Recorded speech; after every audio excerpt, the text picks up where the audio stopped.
Carl said Dale was depressed, Linda said slowly.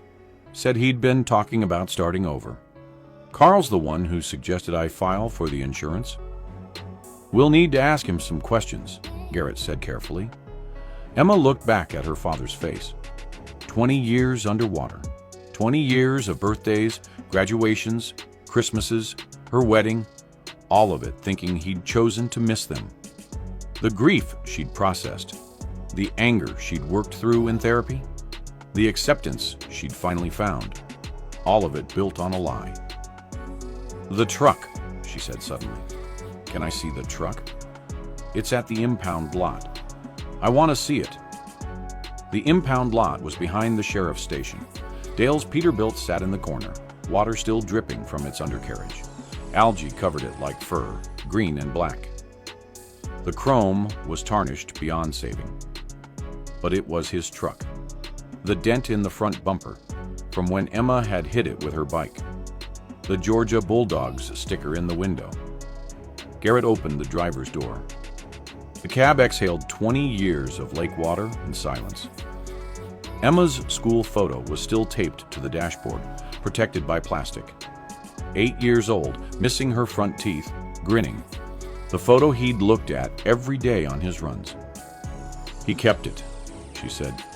There's more. Garrett pointed to the sleeping compartment behind the seats. His overnight bag, clothes for a 3-day run. Nothing missing except his logbook. He always kept his logbook. Exactly, but here's the interesting thing. Garrett pulled out another evidence bag, a Texaco receipt. This was wedged under the passenger seat. Same night, same location, but different time, 10:15 p.m. 1 coffee, 1 sandwich, paid credit card, Carl Briggs. Emma stared at the receipt. Carl was there. Appears so, but he told investigators he was homesick that night. His wife confirmed it. His wife would confirm anything, Carl said. Linda's voice had changed, gotten harder. Dolores never questioned anything. Emma touched the truck's door. Rust flaked under her fingers. He didn't leave us. No, Garrett said. He didn't. Then who's been living with this for 20 years? Who looked me in the eye at my high school graduation and said Dad would be proud? Who came to my wedding and said it was a shame Dad couldn't walk me down the aisle? Garrett didn't answer. Didn't need to. Emma looked at the photo on the dashboard again. Protected all these years in its plastic sleeve, waiting at the bottom of a quarry.